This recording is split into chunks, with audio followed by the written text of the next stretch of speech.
আসসালামু আলাইকুম। কী অবস্থা, সবাই কেমন আছেন? আশা করি ইনশাল্লাহ ভালো আছেন। এটা মনে করেন যে একটা ওয়ার্ল্ডিংয়ের, তো এটা ফিনিশিং মারা হয়েছে। তো এই জায়গার রোডটা শেষ হয়েছে, এই জবটা এক্সিয়া জব।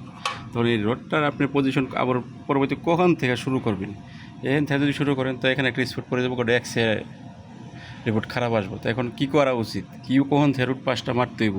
আর বাটি কেলো সচরাচর আমরা যেভাবে মারি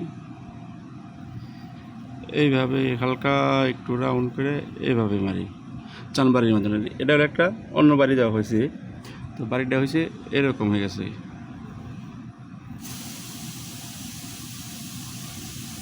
একটু প্যাচ সিস্টেম থেকে। কিন্তু এখন মেন বিষয় হলো এক্সিয়া যাবে, মানে আপনার ওয়ালিংটা কোন জায়গা থেকে শুরু করবেন, এখান থেকে শুরু করবেন না ফাঁকে থেকে? আমরা সচরাচর যে ফাঁকে থেকে টান দেয় না, এখানে জয়েন্টটা সুন্দর করে মিশিয়ে দিই, ওটা হলো সৌন্দর্যের জন্য। কিন্তু এক্সিয়া জবের ক্ষেত্রে যেখান থেকে আপনি ওয়ালিংটা শেষ করছেন ওখানে টোকাতে ফায়ার করে ওর ওয়ালিং শুরু করতে হবে।